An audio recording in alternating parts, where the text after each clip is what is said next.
como aquella que encaró, por ejemplo, de usar casco carajo, haciéndose cargo, por un lado, de la atención médica de la administración de un hospital y además de la campaña comunicacional por si faltara. El famoso cartel que se había ubicado en el hospital de trauma. El doctor Aníbal Filártiga Lacroix. ¿Qué tal, doctor? ¿Cómo estás? Muy bien, Santiago, te agradezco mucho esta invitación que me distingue y distingue a la gente que trabaja conmigo en el hospital, realmente. Doctor, ¿cómo tomaste el hospital de trauma? Porque mira que en aquel entonces el Centro de Emergencias Médicas era un lugar donde nadie quería ir y nadie quería pisar. Primero administrativamente y segundo estaba el cuco si uno era paciente. No, ¿qué me voy a ir al hospital? Llévame nomás mi seguro privado. Al final terminaban jugando con la gente en los seguros privados en muchos casos y terminaban parando en el Centro de Emergencias Médicas. Pero ¿cómo tomaste en el momento en que tomaste? Y la verdad es que fue el azar, porque yo había dejado el decanato de la Facultad de Medicina de la UNA y pensaba dedicarme ya a escribir, a jugar golf, a No tranquilizarme un quería saber poco. nada de la medicina. No quería saber nada de la medicina, salvo algunos pacientes privados que los elegía y los operaba una vez por semana, una vez cada 15 días. Pero eso fue ilusorio, porque a los 3 o 4 meses yo me subía por las paredes, no podía estar quieto. Y en ese momento el ministro Antonio Arbo me llamó y me dice, quiero que me des una mano para ayudarme ahí en el hospital, en emergencias médicas. Y yo le dije, no, de ninguna manera, estás loco, a esta altura voy a agarrar, eso es un desastre, me voy a morir de un infarto. O sea, hasta para vos era un cuco tomar emergencias. Absolutamente, absolutamente. 3 o 4 días después me volvió a insistir y unos días después, incluso estando él con Federico Franco, que era el presidente en ese momento, me llamaron y me dijeron, son 11 meses, ayudarnos. Y bueno, tomé el desafío, llegué ahí como para quedarme 11 meses, hace 5 años que estoy, porque me enamoré. Realmente aquí, en esta institución, después de haber pasado por muchas cosas, porque fui jefe de cirugía 10 años en el Hospital de Clínicas, algo que me llenó de orgullo y satisfacción. Formamos a 100 cirujanos que hoy se están luciendo en todos los centros de Asunción y en el extranjero incluso. Y había sido ya embajador en París, es decir, que pareciera ya decano de la facultad, entonces pareciera ya que ya había hecho todo. Y ahora, hoy me doy ¿Por qué cuenta, te enamoraste del hospital de y trauma? hoy me doy cuenta que todo lo que hice anteriormente fue como una preparación para lo que hoy estoy haciendo. Y hoy encuentro en el hospital de trauma la posibilidad de satisfacerme como ciudadano en mis expectativas ciudadanas y en mis obsesiones de médico. Lleno todas mis expectativas como ciudadano y como médico. Ahí nunca me pasó eso. Por qué como ciudadano? Y como ciudadano porque me doy cuenta que estamos haciendo algo que sirve al país. Mucho más, te diré, no tengo ni una ambición política y que a la gente que me está viendo no crea que estoy haciendo campaña para algún cargo porque no me interesa ni un cargo ni legislativo ni más, ni nada. Desde luego nadie me ofreció tampoco, debo aclarar. Pero si te ofrecieran, Si me ofrecieran diría no. ¿y por qué si es un derecho legítimo que tenés? Porque yo estoy feliz en donde estoy y creo que estoy haciendo más donde estoy que lo que voy a hacer como legislador. ¿Y crees que no podés ser más feliz estando en algún puesto legislativo, por ejemplo? No, porque voy a entrar en una bolsa de gatos donde la política partidaria y el maniqueísmo que impera en eso es todo lo que yo hago es malo para vos, todo lo que vos haces es malo para mí y nunca se ponen de ¿Y no acuerdo. crees en los factores de cambio, por ejemplo, dentro de la política? Y van a pasar 50 años tal vez, y de a poco se irá haciendo con gente a lo mejor más concesiva que yo, pero yo no Vos sos tengo menos tolerante. yo no soy tolerante. Yo no soy tolerante ni con mis parientes, así que, y en el hospital saben bien, el que anda bien no tiene problema, pero el que anda mal, el que quiere hacer trampa, marcar tarde, no venir, presentar reposo falluto y eso, ese está frito, porque tarde o temprano le agarro y del jopo le saco a la vereda. ¿Te consideras un dictador? Yo no sé, creo que no, porque la filosofía de trabajo que yo impuse en el hospital no es la del, al contrario, no es una cuestión vertical. Yo con todos los porteros me saludo por su nombre, le doy un tongo por el hombro, le abrazo. Pero da la sensación que con Filártiga no se jode. Y Yargel la tipo. Sí. Esa es la sensación que da. Sí, todo. El otro día un periodista me dijo, si no te puteas Filártiga no sos periodista. Ese es uno de los parámetros para llegar a ser un buen periodista. No, lo que pasa es que yo trato de ser muy formal en todo lo que asumo. No concibo que ni si fuera mi hermano y estuviera trabajando conmigo, él le voy a perdonar algo, ¿no?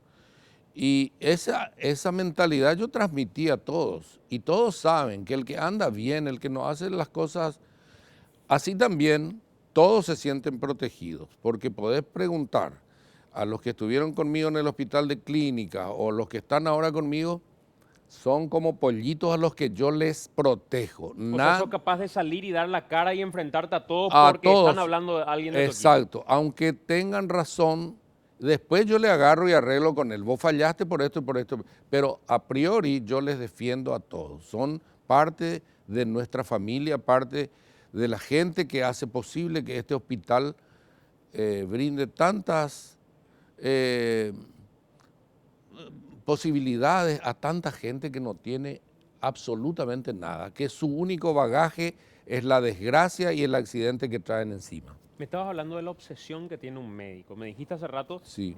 La obsesión del médico y del ciudadano. Y te Sí. pregunté cuál es la obsesión del ciudadano. ¿Cuál es la obsesión de un médico? Y la obsesión del médico es cumplir con lo que Hipócrates hace años determinó, es decir, ser una persona ética, ser una persona que si no puede salvarle la vida, que por lo menos le ayude a morir bien, que sea humilde. Es difícil. Nosotros los cirujanos particularmente somos bastante soberbios, eso yo lo reconozco y yo no sé por qué, pero casi todos los cirujanos somos así. ¿Por qué son así? Yo no sé si ese cara a cara a diario con las tripas te hace sentir un semidios, aunque sea en el inconsciente, porque conscientemente sabes que no sos nada y que en cualquier momento el que está arriba decide lo contrario de lo que vos estás haciendo. O sea, con bisturí en mano y cara a cara con las tripas, ¿te sentís el campeón con respecto al resto? Yo creo que inconscientemente, pero conscientemente no, porque sabes cuán pequeño sos. Te das cuenta que no sos vos el que decidís. A veces haces una magnífica operación que dura 4 horas, salís contento, le hablas a los familiares y el paciente anda mal. Y a veces salís consciente de que algo no hiciste muy bien y ese paciente anda perfectamente. ¿Crees en Dios? No, ahora no. Pues me dijiste gracias a Dios. Sí, y es una expresión, no encontré rápido en el vértigo de la conversación, no encontré rápido otra forma de decirlo, pero te voy a contar. Yo fui monaguillo a los 7 años, fui de la Acción Católica a los 12 años. Fui del Opus Dei a los 18 años, cuando se inauguró acá con el padre Fernando Mañé. Profundamente convencido. Hasta los 25, 26. Cuando fui a Francia, la filosofía de mis amigos me hizo ver otras cosas. Fui cambiando de a poco y con todo eso tenía una cierta práctica religiosa, rezaba de noche, por ejemplo, hasta hace 10 años atrás. Y después la experiencia de vida, las experiencias del hospital, tantas cosas que te parecen, no puede haber un Dios y que permita esto, y te hablan del libre albedrío y de una serie de cosas que vos decís, pero déjenme de embromar. ¿Por qué tiene que haber un ser invisible todopoderoso al que le achaquemos todos los problemas y al que le pidamos que nos proteja de todos los problemas. Yo creo que nosotros, los ciudadanos, los hombres, somos los que provocamos las cosas buenas o malas. Si no sos una buena persona, probablemente algo te va a andar mal. ¿Y por qué me dijiste ahora no? Y porque Porque creí efectivamente siempre. antes creías, pero cuando hiciste clic y dijiste, déjese de joder, yo no creo. Y fue un proceso. Yo creo que la estadía en Francia tuvo algo que ver porque ahí se debilitó mucho la fe que tenía. Y conste que estoy casado con alguien que tiene una fe ciega, una fe marmórea, no hay un tirí. Pero yo dejé de pensar así paulatinamente hasta que hoy digo, no es posible que haya un ser invisible, fantasmagórico, que no le vemos, que es todopoderoso, ¿no? y que ocurran las cosas que ocurren. Y cuando haces el trabajo que haces en el hospital de trauma, ves el trabajo que se hace en cirugía, en un procedimiento de urgencia, y alguien dice, qué milagro que se dio, ¿te choca? No. Respeto profundamente a quienes tienen fe. Y si vos me preguntás, ¿querés que exista Dios? Yo te voy a decir sí. Si me preguntás, ¿crees que existe Dios? Te digo no. Es decir, yo creo que el ser humano necesita una gran sombrilla para protegerse, guarecerse y a la cual achacar todos los bienes y males que nos ocurren. No sabemos asumir las consecuencias de nuestros propios O actos. sea, vos mirás más que nada a la fe como una cuestión a la que el ser humano necesita aferrarse cuando se siente débil por alguna cuestión determinada. Y hasta como un mecanismo de terapia, digamos. Categóricamente, eso lo veo todos los días. Gente a la que conocí en la calle, verdaderos malevos que después en trance de muerte te agarran de la mano y te miran como si vos fueras Jesús y te dicen no dejes que me muera y lagrimean, es decir, cambian. Yo creo que es un mecanismo natural de defensa del individuo buscar desesperadamente en el último instante una tabla de salvación. Y esto me recuerda, eso le ocurre a mucha gente, yo creo que en un momento dado empiezan a dudar, pero me recuerda una entrevista que le hicieron al presidente Mitterrand en los últimos momentos o en los últimos meses de su vida. Y el presentador estrella, que era, así como sos vos acá en la televisión paraguaya, El piropo. uno de los periodistas estrellas, presentadores, le dice, ¿cómo está, presidente? Y se lo veía a él muy demacrado ya, con un color típico del cáncer. Y él le dijo, en francés hay una expresión que dice, cuando le preguntan ¿qué tal? Uno contesta, bien, ¿ça va? Ça va. Como diciendo, no voy a dar información sobre lo que tengo, todo el mundo sabe. Y después le dice, usted que fue uno de los 7 hombres más poderosos del mundo, puesto que gobernó Francia, una de las 7 naciones más poderosas, ¿cómo ve este tramo final? ¿Qué hay en el tintero que quedó y usted hubiera querido hacer? ¿O alguna duda que tenga? Le dice. Y Mitterrand, que era más un monarca que un presidente, pensó un ratito y le dijo, la gran duda. Y el periodista le dice, ¿la gran duda? Sí, si él existe, le dijo. Y le dice el periodista, pero presidente, ¿usted qué es? Se ha declarado ateo toda la vida. Usted que ha renegado sistemáticamente relacionarse con la iglesia. En este momento me habla de él. Y sí, le dice. Y le dice, piensa un rato el periodista y después le mira y le dice, ¿qué pasaría si usted se muere mañana? y se encuentra con él, le dice. Y Mitterrand le dice, espero que me diga, al fin lo sabes, y que agregue bienvenido y me abrace, dijo. Es decir, yo creo que todos los hombres, en el fondo de nosotros, necesitamos eso. Esperamos, queremos que exista, pero las evidencias hacen que tu vida te demuestre una cara diferente, situaciones que te contraponen a esas O sea, ideas. tu conclusión es, yo no tendría todo el trabajo que tengo si Dios existiera. No, Digo, por la gente que se accidenta, sí, por la gente que muere. pero ahí pues no tiene nada que ver Dios aunque existiera. Ahí tiene que ver la idiotez en el 90% de los casos, la irresponsabilidad. Accidente pues, es aquello que no podés prever. Que te caiga ahora al bajarme del auto me caiga una rama del árbol ahí y me muera.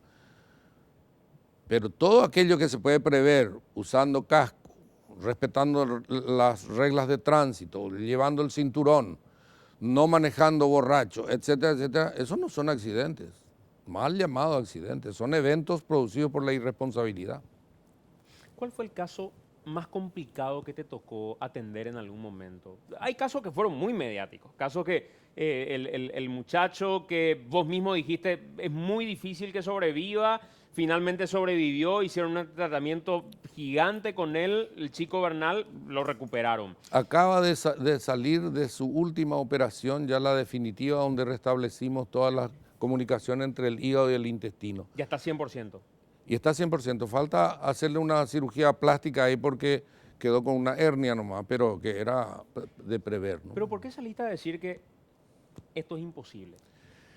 Exactamente. Me criticaron incluso por eso. Pero ponete en mi lugar. A las 2 de la mañana me llama el tío de Bernal, que es un ministro, y me dice, Aníbal, por favor, necesitamos un hígado para trasplante, me dice. A las 2 de la mañana. ¿Y por qué? Y mi sobrino recibió una bala, le agredieron y aparentemente no hay forma de salvar el hígado. Cuando yo llego temprano, me relatan el hallazgo operatorio. Y aparentemente el hallazgo operatorio hablaba de una lesión completa de la vena porta, que es un caño que lleva toda la sangre intestinal al hígado para ser procesado.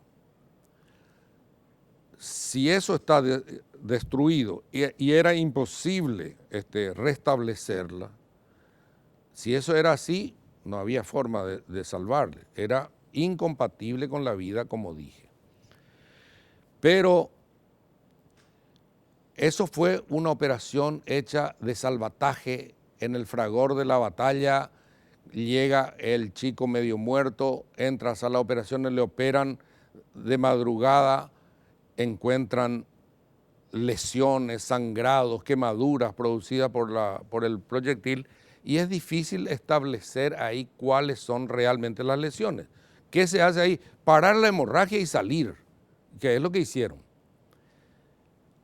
Unas 8 horas más tarde, yo le dije a los cirujanos, inclusive con el aporte del doctor Arellano, que es un especialista en cirugía hepática, que vengan y revisen de nuevo. Y ahí se percataron de que la lesión de la vena porta era parcial, no era total. Entonces cambió total y radicalmente el pronóstico. Ahí sí era recuperable. Ahí era recuperable como realmente fue. De a poquito, pero se recuperó. ¿Pero ese fue el caso más complicado que te tocó atender? ¿O vos recordás alguno emblemático que digas, esto no podía darse y se dio finalmente? Pero la verdad que muchos son. Tengo 40 años de cirugía y muchos casos, muchos casos que te tocan muy de cerca porque te encariñas con el paciente o muchos casos que porque la patología es sumamente grave, te involucras. Pero en general no hay cirugías pequeñas. Está equivocado el cirujano que menosprecia una cirugía y dice, voy a operar en 20 minutos y me voy al cine, ¿no? Nunca se sabe dónde va a saltar la liebre. Doctor, y en estos 40 años de experiencia, cuando la gente dice el médico ya no es una persona sensible, porque tanto opera todo el tiempo que de uno tras otro, y no es capaz de sensibilizarse con un caso en particular o de decirle cuando tiene que comunicar un cáncer a un paciente determinado con la tranquilidad que requiere quizá del otro lado de ese paciente. Vos te conoces hoy una persona que ya no sos sensible a nada y por los años que tenés es difícil que comuniques algo grave con la delicadeza que requiere no para vos, sino para el otro. Yo soy un romántico y soy sumamente sensible, así que no soy el mejor parámetro. Yo soy capaz de lagrimear ahí cuando veo que una operación me va a fracasar. No creo que, yo creo que la mayoría de los médicos que son médicos por vocación tienen esa sensibilidad. Duele cuando se nos está muriendo o cuando está sufriendo una persona y ves en los rostros. Estos días cuando llegó este militar que cayó del mástil, Sí. era como para filmar las caras de quienes estábamos alrededor, de la tristeza que te produce un hecho así tan injusto. Hay dos cosas, Santiago. Uno, si uno es médico por vocación, siempre va a tener la sensibilidad de encariñarse y tratar de ser lo más humano posible en la comunicación con los parientes.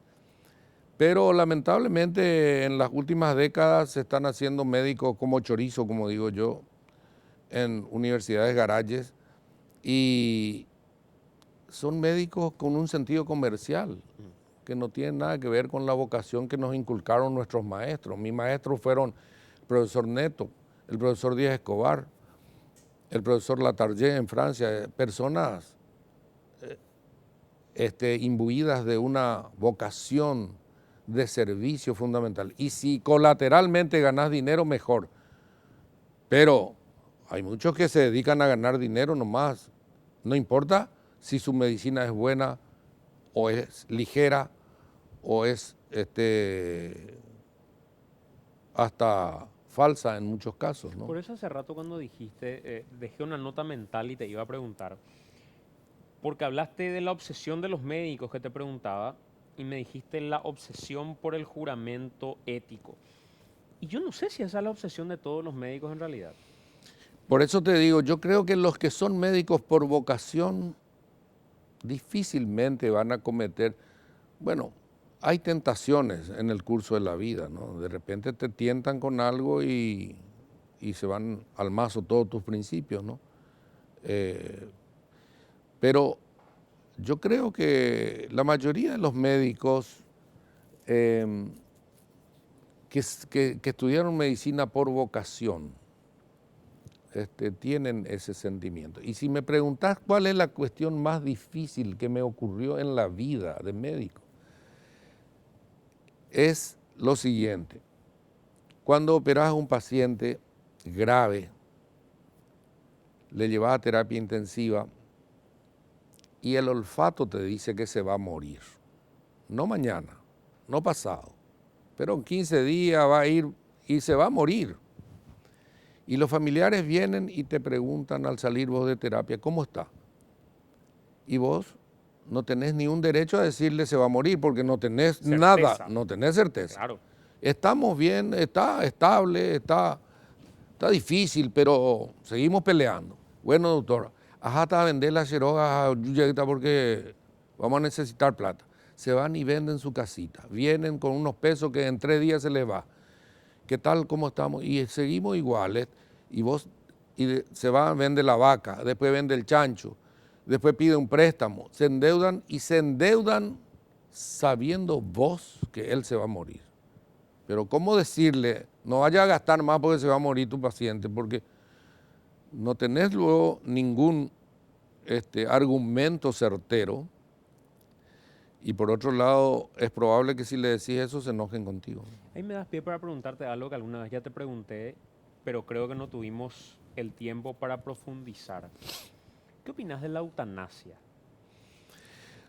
Tengo un concepto muy claro de la eutanasia, aunque no es un problema fácil y no quiero que se me tome por soberbia, pero yo mismo ya me hice mi protocolo, digamos, mental.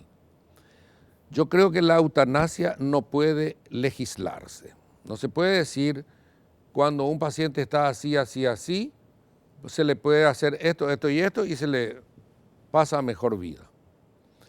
Porque nada es 100% en medicina. Puede estar equivocado en uno de esos parámetros. Pueden haber intereses creados, herederos, etcétera, etcétera. Puede haber complicidad de un médico. Puede haber necesidad de trasplantes de órganos que están esperando y vos decís, bueno, ya en realidad, y a lo mejor apurás una cosa que no tenés derecho a apurar. Es decir, para mí no se puede legislar y poner un protocolo, en este caso sí, en este caso no. En este caso, desconecte. Sí, no se puede. Pero hay el instinto te enseña por la mirada del enfermo, cuando está sufriendo, cuando ya no hay caso, ya no hay ni una esperanza para él.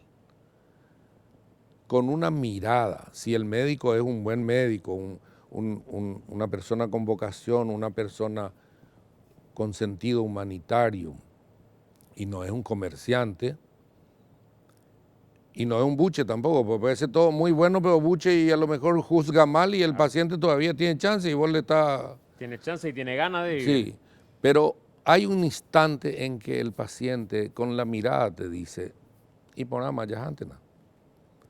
Y ese es un pacto silencioso entre el paciente y el médico.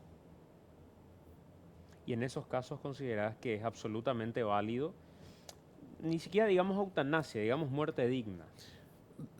Suspender todo aquello que está manteniendo y alargando, eso que ya no es más vida. En realidad lo que alargás es la agonía, no es Prolongar la agonía. prolongar la agonía de él y de los familiares. ¿Te tocó algún caso donde los familiares fueron a pedirte, doctor, termina con esto?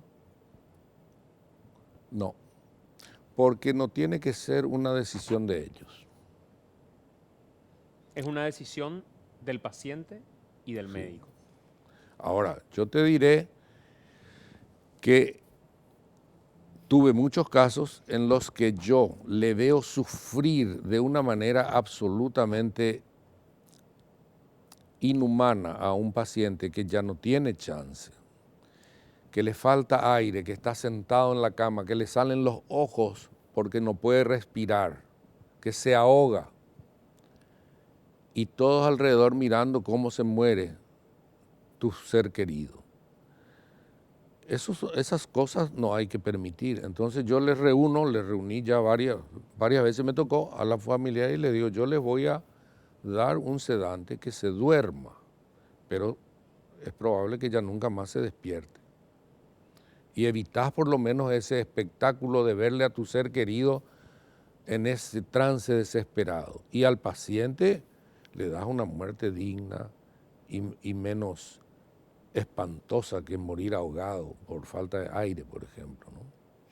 Y en contrapartida, si no con familiares, ¿te tocó casos donde directamente en eso que vos decís, mirada, paciente, médico, sentías, más allá del olfato que decís, te puede dar a intuir o suponer que el final puede ser el peor, pero te tocó en la intimidad con un paciente darte cuenta de eso, que te diga, basta doctor o Alema? Mi propio padre, de 94 años, en sus últimos minutos, porque hacía una semana habíamos hablado y me dijo, no me metas en terapia intensiva, etcétera, etcétera. Y de madrugada, antes de morir, me miró y me dijo, ¿hasta cuándo? Y para mí eso fue la aceptación de él de que el final era irreversible y que ya no aguantaba más. Y le puso una inyección como para que se duerma lentamente. De manera que no es algo anecdótico nomás que me contaron, sino que inclusive con mi propio padre pasó eso, ¿no? Él había hablado conmigo una semana antes y me dijo, quiero hablar contigo, no quiero que me prolonguen la vida en terapia, etcétera, etcétera. Él estaba relativamente bien hasta hacía un mes antes de morir. Y esa noche, bueno, 4 o 5 días estuvo mal, respirando mal, etcétera, etcétera. Y la última noche estábamos todos en casa, no le interné. Y porque sabía que si le internaba los criterios para terapia intensiva eran válidos y le iban a poner en terapia intensiva. Y se le iba a intubar, se le iba a poner en un respirador a un señor de 94 años que iba a sufrir solo en una pieza hasta morir, lejos de todos sus familiares. Entonces decidimos dejarle ahí, le dimos la atención que tenía que hacerse y tratar de mimarle todo lo que se podía, rodeado de todos, ¿no? Y él habló con nosotros, con mis hermanos, esa noche, le llamó a mi mamá, le dijo qué lindo éramos, le mostró una foto en la pared, le dio el anillo de casado y de madrugada cuando se puso muy mal, yo me había ido a tomar un café a la cocina y él dijo, ¿dónde está Aníbal? Y me llamaron y vine. Y me pidió que me acerque, me apoyé en el pecho y le escuché lo que me susurraba. Se aclaró la voz bien para que le entienda y me dijo, ¿hasta cuándo? Y entendí que ya no podía más, ya no daba más. Ese es el momento en el que el médico se da cuenta de esa intimidad entre el paciente y uno mismo, ¿no? Por eso te digo, es No te un tocó como tu pacto, papá nada más y nada menos. sí, pero con eso me pasó en otras oportunidades, con otros pacientes, y es un pacto del cual no se habla, pero que con la mirada se entiende. Y en ese tiempo que vos decís, a veces te lleva 15 días, y viene el familiar del paciente y te dice, ajata vende Sheroa, vendeta Shebacá, vendeta. ¿No es mejor ir preparando quizá el terreno y preparando el momento diciéndoles no es necesario, no se preocupen? ¿O cómo se actúa en ese momento? ¿Cómo se debería actuar en ese momento? Resulta que en el hospital de clínicas, el paciente en ese momento, en esa época, compraba sus medicamentos, ¿no? Y el decirle no compren nada significaba, está condenado, ¿para qué van a gastar? Y es imposible decirle eso. Ahí en el hospital de trauma es diferente, y creo que en clínicas también ya ahora es diferente, se le pone prácticamente todo. Entonces, seguimos poniendo mientras hay posibilidades y al paciente, al pariente prácticamente no se le pide. Pero hay ahí una cosa que siempre digo, el paciente, muchos vienen del interior, son gente muy humilde, gente querible, entrañable, que viene y por suerte rindo un homenaje a mis compañeros de trabajo del hospital porque aprendieron que la filosofía del hospital es diferente a cualquier otro hospital. Ahí vienen todas juntas la angustia, la incertidumbre, el dolor, la pérdida posible de un ser querido, la incertidumbre de saber cuánto va a costar, cuánto no va a costar, quién va a pagar. Y la gente, la muchachada se porta, les contiene. Y con todo eso hay gente que no entiende, y es normal con el nivel de educación de muchos de ellos. Por ejemplo, te dicen, no, apengo no me iba a ir más de apengo yerué paiteña ande. Y porque se le pidió a lo mejor una receta de 200.000 guaraníes, 300.000 guaraníes, de algo que circunstancialmente no hay o que normalmente no hay en nuestro listado. Y ellos no saben que en terapia intensiva nosotros estamos gastando, el Estado, nosotros digo, estamos gastando 5 millones, 6 millones de guaraníes diarios, y ellos por 200.000 que se les pide piensan que no se les está poniendo nada, sino lo que ellos traen.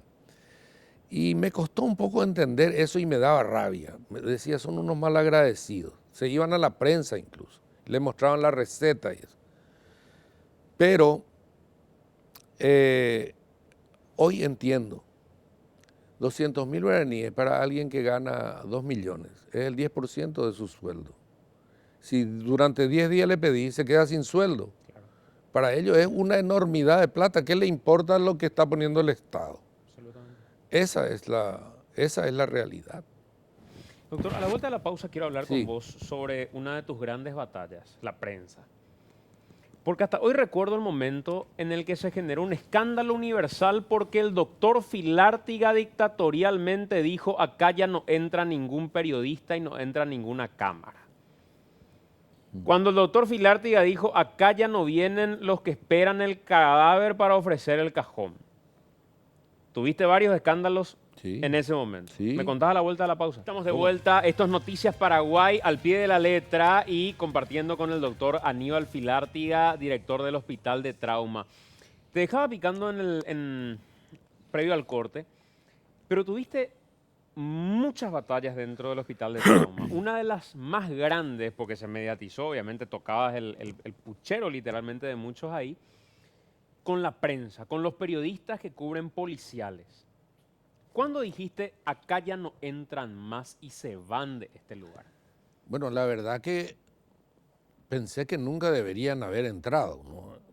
Al segundo día que yo estaba, después de ser nombrado director, una mañana temprano llego y encuentro a un famoso notero de la noche entrevistándole a una señora en una silla de ruedas, en el pasillo de urgencia, detrás de la urgencia, o sea, dentro del hospital, la señora sentada en una silla de ruedas, semidesnuda, con los senos al aire, una sábana y con 37 puñaladas hechas con un destornillador. Y ella llorando de dolor y desfalleciente, ¿no? Mientras el médico se fue a traer algo para... Ahí le estaban entrevistando y preguntando si el marido estaba borracho cuando le hizo eso, etcétera, etcétera. Y me pareció inaudito. Le estaban filmando para un canal. Ahí le eché. Porque considero inaudito, eso nunca debió ocurrir. Que entren y saquen fotos impúdicas de pobres pacientes que no pueden defenderse encima. Entonces le dije, pero si fuera tu madre o si fuera tu hermana, ¿te gustaría que todo el país le viera en esas condiciones? Y entonces prohibí la entrada, pero no es que prohibí la entrada de los periodistas, porque los cronistas de todos los medios de comunicación, cuando quieren, tienen la noticia. Yo les recibo personalmente en mi oficina, y si no pueden subir a mi oficina por una cuestión del cable, etcétera, yo bajo ahí a la vereda y hablo con ellos. La noticia jamás les ha sido escamoteada. No fue una cuestión de cercenar el trabajo de la prensa. Absolutamente, o de no brindar informaciones, por ejemplo. Lo que quise terminar es con esa morbosidad que alimentaba algunos bolsillos, evidentemente, porque todas esas fotos salían en primera plana en los diarios amarillos. Y cuando se terminó eso y les recluí al portón de entrada, y de ahí no pasan, salvo con teleobjetivos y eso, pero no. Entonces empezaron a sobornarle a los camilleros, que todo el mundo tiene celular, así que llegaba una ambulancia, está un rincón ahí donde están los camilleros, y las fotos al día siguiente salían igual. O sea, ellos sacaban, le daban a fulano o a mengano que vendía y le pasaban a él unos pesos. Entonces le puse una cámara encima de los camilleros. Y el primer camillero al que le pillé se fue afuera, santo remedio. Nunca más ni una foto circuló. Y está prohibido sacar fotos. Aún los médicos tienen prohibido sacar fotos, salvo que sea con fines académicos. Solamente en ese caso está permitido. Solamente en ese caso. Y eso vos te das cuenta que la prensa asumió con madurez o pataleó desde el berrinche porque ya no se le deja hacer lo que antes estaba haciendo. Yo comparto, yo creo que no, ese tipo de cuestiones no suma absolutamente nada dentro del trabajo periodístico. La prensa está mayoritariamente compuesta por gente buena. La gente buena entiende que los propósitos míos no son egoístas o dictatoriales, sino que para preservar a todo precio la intimidad de esos pobres pacientes que no por ser ignorantes merecen que uno venga a sacarle fotos desnudos. ¿Por qué no se van al Sanatorio Migones o al Sanatorio San Roque a ver si le dejan sacar una foto de un paciente? Claro, eso no, porque esos son importantes, gente conocida. No, pero a esto sí se le puede porque total no se sabe luego ni quién es. Ese es el problema. Hubo un senador que se fue llegando con un camarógrafo para filmarle a un campesino que estaba internado. Y le dijeron en la entrada, está prohibida la cámara. Yo ya hablé con el director, yo soy senador de la nación. En ese tono le dijo. Y él le dijo, un momentito, y me llamó por teléfono. Acá está el senador fulano, dice que yo no le permití. Y no va a entrar. Y si insiste, sáquenle afuera de la oreja, le dije. Y al rato vi en la cámara que del brazo le llevaban afuera. No te hicieron caso dentro de todo, la orden era de la oreja. Sí, pero tenía gorra pues el tipo. La otra batalla fue la batalla con los vendedores que estaban hasta dentro incluso del hospital en muchos casos, con su milanesa, con su empanada, con su... Ahí se vendía de todo, yuyo, empanada, yo no sé si hasta droga yo creo que circulaba de noche, porque era un enjambre de casillas que no permitían que uno pase por dentro, ¿no? Toda esa vereda estaba así y era intocable. Ya Bellasay, Enrique Bellasay, el director anterior, trató y hizo mucho esfuerzo, me consta, y llegó a conseguir parcialmente incluso, pero volvieron todo otra vez. ¿Sabes lo más grande de ese logro? Porque me acusaron de ser un infeliz, que no pensaba en esa gente que del día a día vendiendo empanadas, que tienen hijos, etc. De todo me dijeron. ¿Sabes cuál es el logro mayor de haber limpiado la vereda? No vas a creer, 50% menos de infecciones hospitalarias. Por haber movido el lugar Por donde... sacar esa gente de ahí. 50, y no lo digo yo, hay un comité de infecciones del hospital que verifica las infecciones, toma muestra de todos los lugares del hospital y se verifica qué grado de infección hospitalaria estamos teniendo. Bajó 50% por el solo hecho de echarle a todos los vendedores, porque eso cocinaban, el humo, tocan comida, esto, que aquello, basura que se junta, y después van y le tocan a sus enfermos. Entonces, si el resultado es 50% menos de infección, pero que se plagueen, ¿no? En algún momento, recuerdo, me habían dicho también, es todo un problema porque no podemos verle a nuestro paciente, queremos estar con nuestro paciente ahí, queremos llevarle leche, queremos llevarle lata de durazno, queremos llevarle... Y no nos deja el doctor Filártiga y ñañala al doctor Filártiga. Sí, ñañala al doctor Filártiga, pero ellos no saben los detalles. Pues.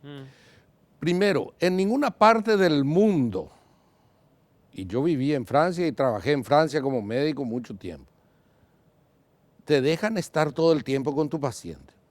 Hay una hora que vos tenés de visita y esa hora te vas. Y si no te vas, te embromás. Tenés que esperar al día siguiente. No, eso de que acá, por cuestiones folclóricas y sobre todo en nuestro hospital, se rompe la pierna un motociclista y viene él, de allá de Curuguatú, el papá, la mamá, la tía, la abuela, la novia, el perro, todo el mundo viene y se instala en el patio del hospital. Y hacen asadito y hacen esto y hacen aquello, crean basura, saturan los baños, tiran la hierba en el baño, una serie de cosas. Eso debería prohibirse, pero es ya tan tradicional folclóricamente que no podemos impedir, pero realmente yo no tengo ninguna obligación de aceptar a más de uno. Tenemos un albergue donde le damos cama a un familiar de cada paciente que está en terapia intensiva, que son los que realmente tienen que quedar ahí por la gravedad. Los otros podrían irse todos a su casa y volver al día siguiente. No, se quedan ahí, campamento. Eso con respecto a las visitas. Con respecto a lo que se deje entrar o no alimentos. Durazno, leche. Sí, no pueden entrar porque no sabemos ni de dónde viene, ni cómo fue preparado, y después tiene una gastroenteritis el paciente y le contagia al otro y al otro y al otro, se arma un desastre. Pero desde luego que desde el momento que nosotros le ponemos toda la alimentación, no tienen por qué traer. Y aparte, hay cuestiones folclóricas simpatiquísimas que ponen en riesgo la vida de los pacientes. Te voy a contar un caso. Guayno le llaman a estos chicos que le hacen correr carreras cuadreras en el interior. Y que los padres ya desde chicos les subalimentan y tratan de que sean chiquitos para que sean livianos, para que pesen cada vez menos. Subdesarrollados. Bueno, uno de estos chicos de 11 años se cayó del caballo en una carrera, se estrelló el mate, tuvo un traumatismo de cráneo y vinieron al hospital. Le atendimos no sé cuántos meses, salió de terapia, se fue a una pieza con traqueostomía y con una sondita acá para alimentarse. Por supuesto, un chico secuelar, con secuelas, que se comunicaba mal, que la madre, un día el chico empieza a vomitar y casi se nos muere ahogado. Van corriendo las enfermeras y ven que la madre le está dando leche.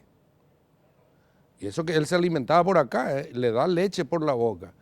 Y cuando le reclaman las enfermeras, le dice, no, coja la homonguerata su vez. Esto es lo que le va a curar. Este es leche de cabra. Nosotros le damos leche de cabra y se curan y mejoran de cualquier enfermedad, le dice. Le estaba dando leche de cabra a un chico al que le cuidamos con una alimentación parenteral especial y con una alimentación por una gastrostomía especial. O sea, no tenía acá la posibilidad. Le ahogó porque había una comunicación entre la tráquea y el esófago y le metió leche de cabra. Casi se nos muere el chico. Y finalmente, ¿sos consciente que todas estas cuestiones que decís tienen que ver con una cuestión intelectual, con una cuestión de creencias, con la idiosincrasia del paraguayo mismo? Absolutamente, es uno de nuestros enemigos. Es una parte de nuestros enemigos, es justamente eso. Las costumbres como enemigos de la medicina. Y sí, arraigada. Primero que en caso de los accidentes no hay tanto problema, pero en el hospital de clínica teníamos pacientes que te llegaban 8 días después con una peritonitis grave. ¿Por qué? Porque le vio el médico de la zona nomás. Porque el médico es mejor que el doctor. El doctor pues te cobra y te da una cantidad de remedios. En cambio, este médico te va a dar nomás un yuyo y te va a curar. Nunca me olvido que un chico, Cristian González se llamaba, tenía 6 años. Y unos días antes de casarme, estaba yo de guardia y le operé. Y llegó con el vientre así, de Itá, acá cerca, con una receta. Le digo a la madre, pero ¿cómo le trae así? ¿Desde cuándo está enfermo? Hace una semana. ¿Y cómo? ¿Y no le vio? Sí, le vio médico. ¿Y qué le dio? Me muestra el recetario. Doctor fulano, fulano de tal, no decía doctor, especialista en Cambiruyeré, el sol le molesta, ojeo y no sé cuántas cosas así en guaraní, era su recetario. Y lo que le recetaba era alcohol sin H intermedia por el vientre. Y durante 8 días le estuvieron haciendo masaje con alcohol a una peritonitis. Y llegó medio muerto al hospital, lleno así, la barriga era una bolsa de pus y yo creí que no iba a salir. Le operé y me fui todo mi viaje de luna de miel, todo eso pensando en ese chico, y cuando volví le vi esperando para curación en la sala de curaciones y se me abrió el cielo porque pensé que ese se iba a morir. Pero vos sos consciente que históricamente, yo recuerdo casos de gente que me dice Don Ramón, por ejemplo. Bueno, yo no niego la validez de muchos especialistas en yuyos, porque hay yuyos muy buenos de la medicina tradicional paraguaya. Yo le saco el sombrero a muchos de ellos. Hay otros que son kinesiólogos. Había Los Sosita y compañía. Claro, que los jugadores confían porque le entienden, pero esta es una cuestión casi de carpintería, pues entonces saben cómo hacer.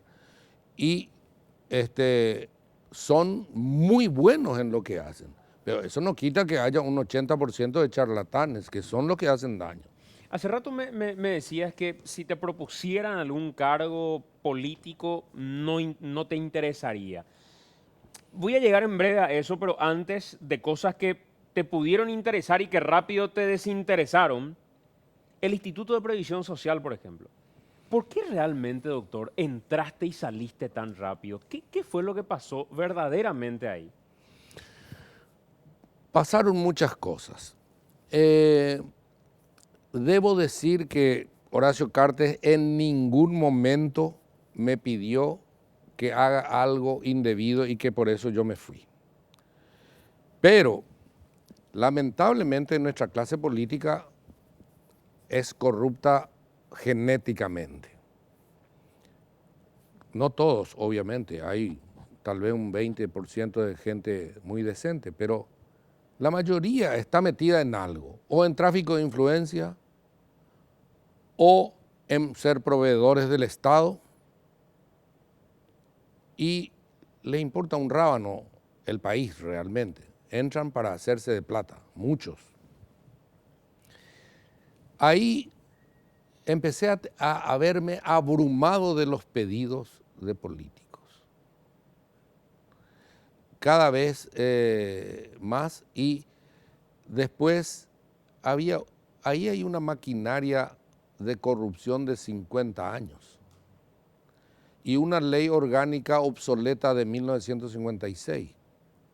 Hay cosas que, por ejemplo, el porcentaje dedicado a la salud en la ley orgánica es creo que 23 o 25%, no recuerdo bien, y el 51%, algo así, es para jubilación. Entonces,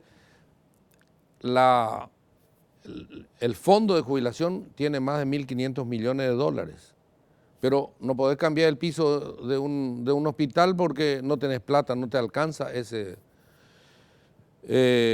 Y eso porque en el 56 el 23% de los recaudados daba porque eran pocos los asegurados, pero ahora son miles, ¿no? 1.500.000, algo así. ¿Qué tipo de cosas te pedían, por ejemplo? Cuando decís político corrupto que me pedía, ¿qué te pedían? Por ejemplo, no voy a citar el negocio, pero había un negocio de una compra que hicieron unos cuantos de un terreno dedicado a una determinada actividad. Te voy a decir, un cementerio. Habían tenido un préstamo del Banco de Trabajadores. Cuando se funda el Banco de Trabajadores, creo que IPS absorbe esa deuda. No me acuerdo ya las cifras, cómo eran, porque son siderales, ¿no? Gobierno tras gobierno, desde 1996, gobierno tras gobierno fueron pateando la pelota y llego yo a la presidencia y me piden otra vez una renegociación de sus deudas, que no habían pagado, prácticamente no habían pagado nunca. Y entonces le dije, no, se terminó. Pero ¿y cómo? Me dijo un colorado, hasta los liberales no nos hacían favor y vos no nos vas a hacer. Pero yo no estoy para hacer favores, le dije. Y entonces, y ese no era solo un colorado, era un grupo donde había algunos colorados y algunos liberales en ese grupo. Multicolor era el tema. Sí, era un negocio. Y se lleva eso a la sesión. Le habían apalabrado ya a algunos de los consejeros, algunos de los consejeros ya abogaron a favor de que se patee otra vez la deuda y que se cobren los intereses, etc. Y le dije yo, no se puede. Ustedes no se dan cuenta de lo que están haciendo esto. Estos van a patear la deuda hasta que llenen el cementerio. Cuando no quede más lugar que vender en el cementerio, ellos van a alzar las manos, van a decir, nos declaramos insolventes, le entregamos otra vez el cementerio. ¿Y qué hacemos con un cementerio nosotros? Nos clavamos con la deuda y nos quedamos con un cementerio que no vamos a ver qué hacer. Claro. Ese es uno nomás de los casos. Pero después, los proveedores, los coimeros. Los porcentajes por medicamentos. Demasiado cosas. Y te digo con sinceridad, yo soy médico de alma, de vocación, y creo que la decisión la tomé un poco con repugnancia, porque claro, uno dice estas cosas y ahora van a decir, bueno, él dice eso, pero ¿cómo prueba? No importa, que digan. Hubo un emisario de un grupo de un lobby de bancos y financieras, que se fue y me ofreció 100,000, un tipo que yo nunca había visto en mi vida, $100,000 mensuales. Y me asusté. ¿Qué tengo que hacer para eso? Le dije, me tengo que bajar el pantalón. Y me dice, no, esta es una decisión que se tomó ayer en el grupo, es lo que le corresponde, su participación. Usted no va a aparecer su nombre, su firma, con un código de barra se le va a depositar en un banco de plaza. $100,000 mensuales y a fin de año 100,000. Pero bueno, ¿y por qué todo eso? Lo único que le pedimos que no cambie el plazo ni la tasa de interés, 2 años por lo menos. ¿Y por qué es eso? Porque el sistema financiero del Paraguay puede irse al mazo si el presidente de IPS se hace el Argel. ¿Por qué? Porque la mayoría de los bancos tienen un porcentaje de su capital operativo, algunos importantes, hasta 80%, otros 30%, plata de IPS, porque esa plata de la jubilación se puede invertir en esas cosas. Hay cosas en las que no se puede invertir, pero en eso se puede invertir. Entonces, muchos bancos, muchas financieras tienen plata de IPS. ¿Qué pasa si el presidente de IPS se hace el Argel? No hay más plata en muchos bancos. La exportación, la importación, muchísimas cosas. Y yo dije, tengo que ser honesto, yo soy médico, soy cirujano, puedo sacar un pulmón, un páncreas con toda jerarquía, pero esto no es para mí. Y esos fueron los motivos. Y ahí decidiste, me voy y me no voy, hay, que no venga más. alguien que maneje finanzas. Pero hubo un detalle también, y que debo decir. Del entorno del presidente salió un pedido lo invocaban a él y yo hablé con él y él no tenía nada que ver. Pero parece que al gerente médico le mandaron unas carpetas y él hizo un concurso y esas carpetas no tuvieron mucho éxito. Y entonces esa gente, invocando al presidente, me sugirieron que le saque. Esa persona es el doctor Vicente Ruiz Pérez, un señor médico honesto, que sería injusto sacarle por un chisme así. Y me planté, y ese fue el último episodio, porque yo fui presidente del Círculo Paraguayo de Médicos y me peleé a muerte contra las injusticias contra los médicos. Mal podría, en el final de mi vida pública, embarrarme sacándole a una persona por presión de un entorno de categoría dudosa. Y esa fue la gota que colmó Y el esa vaso. fue la gota que colmó el vaso y les dije, señores, yo me voy. Le pregunté 2 veces a un alto funcionario, ¿esto es así? ¿Tengo que sacarle a él? Sí, tenés que sacar. Bueno, busquen otro presidente porque yo me voy mañana. Doctor, el otro día yo estaba tratando de volver de un viaje que había hecho y te escuchaban AM, veía las reacciones que se generaban en redes sociales y en un momento determinado una persona que opina dice, si Filártiga está ahí, palabras más, palabras menos, es porque ya está haciendo campaña para el Senado en el 2018. Y sí, pero acá pues no podés hacer nada porque ya te acreditan una, como le dicen los franceses, arrière-pensée, lo que está detrás del pensamiento. Deciré más si decía eso. Y lamento, yo creo que ella es lo suficientemente inteligente como para saber que yo soy un tipo transparente. Si yo quiero ser parlamentario hoy, le puedo ganar de aquí a la luna a ella inclusive. ¿Por qué? Porque en el interior me adoran. ¿Por qué? Porque me ven en televisión y porque estoy en el hospital. Y la gente se quiere sacar selfie conmigo. 60.000 votos nomás tengo que juntar, 60.000 de taquito hago. No quiero entrar en nada que tenga que ver con la política partidaria porque es maniqueísta. Y lamento si ella opina así porque ella es inteligente como para saber que... ¿Y por qué ese enfrentamiento con Desiree? Yo Si nunca, finalmente es tu colega, si finalmente es pero yo no médica. tengo ningún enfrentamiento. Después del incidente con su marido, justamente, me encontré en el Sanatorio Migones con ella y le saludé con 2 besos, estuvimos charlando y le dije, decirle a tu marido que retire esa ridiculez, que aclare que no es cierto y yo retiro la demanda.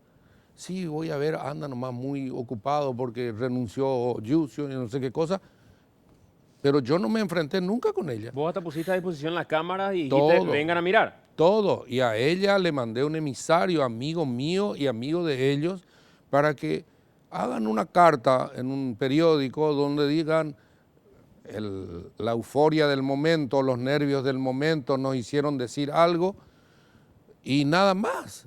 Pero yo no tengo ganas de perjudicarle a ella ni al marido. Que aclaren nomás que lo que dijeron no es cierto.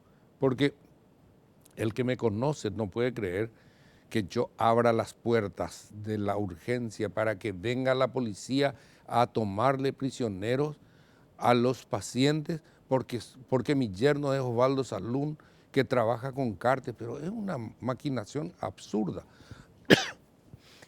Cuando se habla de política, hay veces que los médicos participan poco, mucho, nada. Yo sí quiero preguntarte, porque creo que sos una persona que tiene una libertad de opinar en general. Opinaste siempre de todo un poco, siempre que creíste que tenías algo que decir. Pero ¿cómo estás viendo el futuro al 2018? Las elecciones en general. ¿Le importa a un médico? ¿No le importa a un Aníbal Filártiga que se selecciona tal o cual candidato para la presidencia de la República, por ejemplo? Antes que médico, yo soy un ciudadano y un ciudadano preocupado y que adora su país. Y lo digo esto despojado de todo interés porque no tengo interés, reitero, en ningún cargo. Me quiero quedar ahí en el hospital unos años más, seguir haciendo lo que hacemos y después retirarme.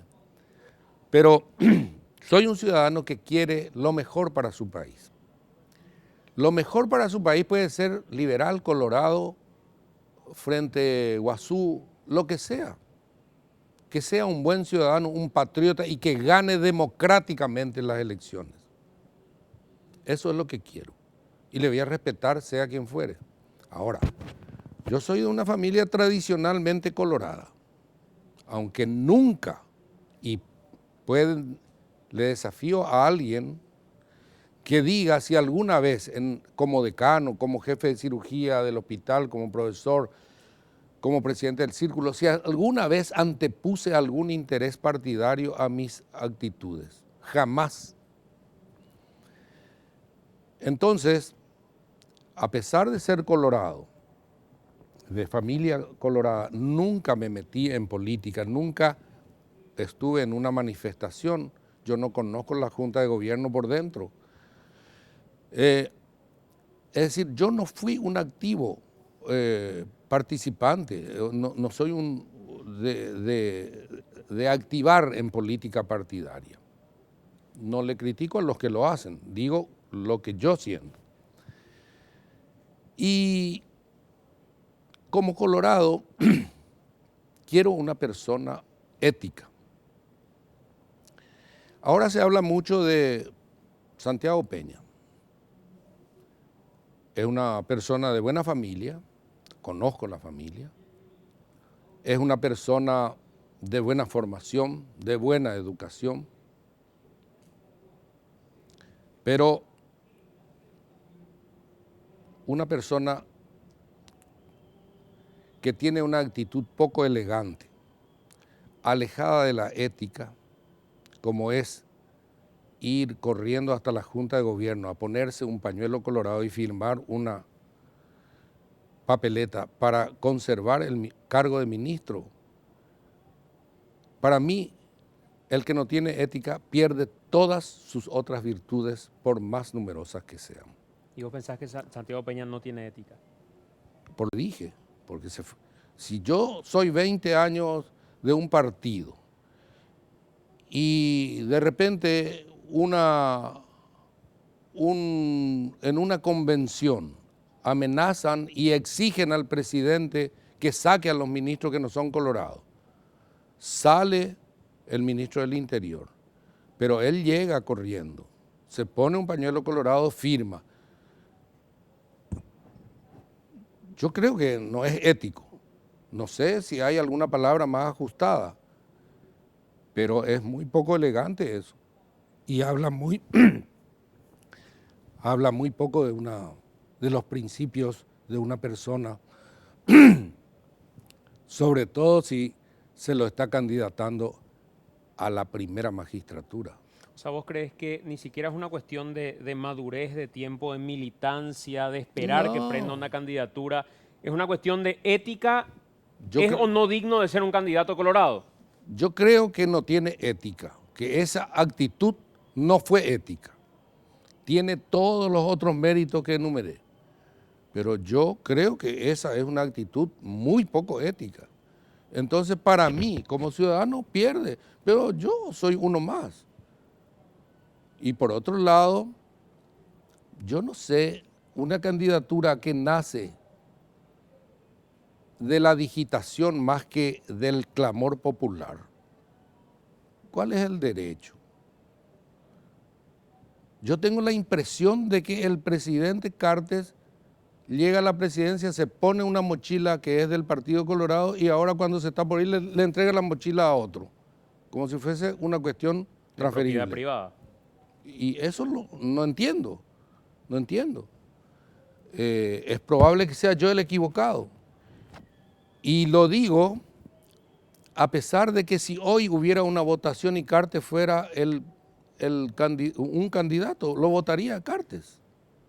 Lo votaría a Cartes porque creo que fue el mejor de todo este periodo por varias cosas. Primero, porque es el primer presidente probablemente que va a irse a su casa con la misma plata que llegó. No se conocen grandes negociados. No sé si su entorno se va a ir con la misma plata Bueno, con la que llegó. yo hablo de él. Yo hablo de él y no me consta del resto. Él no se conoce ni un negociado, no tiene la caradurez de Nicanor Duarte fruto de refregarnos su riqueza conseguida en pocos años de actividad pública. Tiene una riqueza faraónica. ¿Cómo se explica eso? Alguna explicación tiene que haber. Y el presidente Cartes va a ir con la misma cantidad de plata que entró. Su gobierno fue más transparente que cualquiera. Se entra en internet y se ve el sueldo de Aníbal Filártiga o de quien sea. Las obras categóricamente son superiores a cualquier otro gobierno. Senavitat, ¿a cuánto está entregando? O sea, miles de razones por las que yo votaría de nuevo por él. A menos que me muestren un candidato mejor. Y no es suficiente. Ni uno de los que están en la palestra es mejor que él. Y no es suficiente con que él, siendo ese presidente que vos considerás que es, tenga el olfato y diga, es Santiago Peña mi candidato, por más que no tenga militancia, por más que al Colorado de tradición le moleste. Yo considero que el presidente Cartes tuvo 3 errores. A lo mejor tuvo muchos más, pero siendo un presidente al que yo le votaría hoy, creo que él cometió 3 errores. ¿Cuáles son esos errores? El primero, involucrarse en las internas partidarias del Partido Colorado. Eso deterioró su jerarquía, él se hubiera puesto por encima de eso. Segundo, decir que no iba a buscar la reelección y buscarla, y de un modo que fue al final hasta grotesco. Y tercero, digitar a un candidato que categóricamente no es el candidato del pueblo colorado. Pero lamentablemente los caudillos no se animan a enfrentarle. ¿Por qué no se animan? Y no sé, porque esa es la tradición en el país. Gente con mentalidad tronista incluso hay, que vos, que te reta porque te pones una corbata azul, y que sin embargo están ahora como mansitos corderos aceptando lo que diga el presidente Cartes. Y yo creo que no tiene que ser así. Y hablo como ciudadano, no hablo como funcionario público. No, y a lo mejor hasta me va a costar el cargo, ¿no? Pero no importa, eso paciencia. te iba a preguntar. Paciencia. Pasó en ocasiones que declaraste cosas, no te escuché nunca hablando de política de esta forma, por ejemplo, pero que te llamen y que te digan, al presidente no le gustó lo que dijiste, el presidente se molestó con lo que hiciste, o que el propio presidente te llame y te diga, suspendeme con esto. Al propio presidente, yo por WhatsApp teníamos una cierta comunicación, incluso él a veces me llamaba por teléfono a la noche, ahora ya no me llama más. Yo le mandé un WhatsApp dándole mi opinión sobre este asunto de Santiago Peña. Ni me contestó. Es decir, yo no necesito que interpósitas personas me digan si él está molesto o no. Yo creo que él está molesto. Pero eso no incidió hasta hoy en que vos sigas siendo director. Yo soy Aníbal Filártiga y soy así. Y soy un ciudadano que tiene que decir lo que piensa. Si eso me va a costar algún precio, paciencia. ¿Vos haces alguna analogía con la elección que hace Cartes de Santiago Peña con la que hizo Nicanor de Blanca Ovelar, por ejemplo? No me animaría a opinar porque, como te digo, yo no me involucro mucho en las cuestiones partidarias y a lo mejor hay detalles. Yo creo que Blanca Ovelar es una gran señora. ¿Era una buena candidata? No sé si buena candidata. Lo que pasa es que con Nicanor, en ese momento, ni John Fitzgerald Kennedy iba a ser buen candidato porque él estaba desprestigiado y la gente estaba con rabia contra él. Y el voto fue castigo contra él, no contra Blanca. Yo creo, pero yo no soy un politólogo. ¿Cómo lo ves a Mario Ferreiro, por ejemplo? Mario es mi amigo, lo quiero mucho, pero yo no sé si su experiencia de vida es suficiente como para asumir una responsabilidad tan grande. Creo que es una persona honesta. Yo creo que él debería dedicarse a ser un buen intendente en este momento, que es para lo que se le eligió, y no despreciar esa elección que el pueblo hizo para él y buscar otras instancias. Porque como te digo, otras instancias significan maniqueísmo y muchas tramoyas que a él mismo, conociendo cómo es, le van a ser difícil manejar. ¿Y Mario Abdo Benítez? Mario Abdo tiene un perfil que gusta a la gente, pero Mario Abdo tiene una cuestión que debe dejarla más en claro. Él reivindica a su padre. Él considera que su padre fue una buena persona, etcétera, etcétera, y lo reivindica. Probablemente todos los hijos queremos eso de nuestro padre. Pero es difícil hacer coincidir esa reivindicación que él hace de su padre con la historia que nos cuenta que fue el más servil de los colaboradores del dictador. Y si es que lo criticamos al dictador, no sé cómo se puede disimular el resto. Aunque sea tu padre. Aunque sea tu padre. Tal vez hubiera sido mejor callarse, porque yo creo que él es una buena persona, un excelente muchacho, y hasta preparado. Pero hay esas incongruencias que, tal vez porque yo no soy político y me cuesta entender la cantidad de sapos que hay que tragarse. Doctor, te agradezco mucho por tu tiempo, por poder conversar y charlar de manera extensa. A veces me retapo de te corto rápido en radio, por ejemplo. Pero creo que hoy tuvimos tiempo suficiente como para hablar de todo un poco. Te agradezco por estar con nosotros. Sé que a la noche no solés aceptar invitaciones y por eso te agradezco doblemente.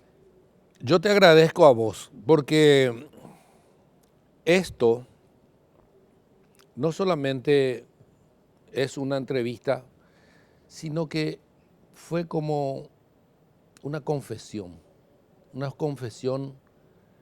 que yo me debía a mí mismo hace rato. Yo quiero que la gente sepa lo que yo pienso. Y esta fue la mejor manera, porque dije todo lo que pienso. Y no tengo odios, no tengo rencores. Y si alguno se sintió afectado por lo que dije, le pido disculpas, pero es lo que pienso, es el análisis que hago todos los días y no una mera postura mediática de mi parte. Gracias, doctor. A vos, Santiago. Muy amable. Gracias por acompañarnos. Hasta el próximo martes, al pie de la letra, por Noticias PI.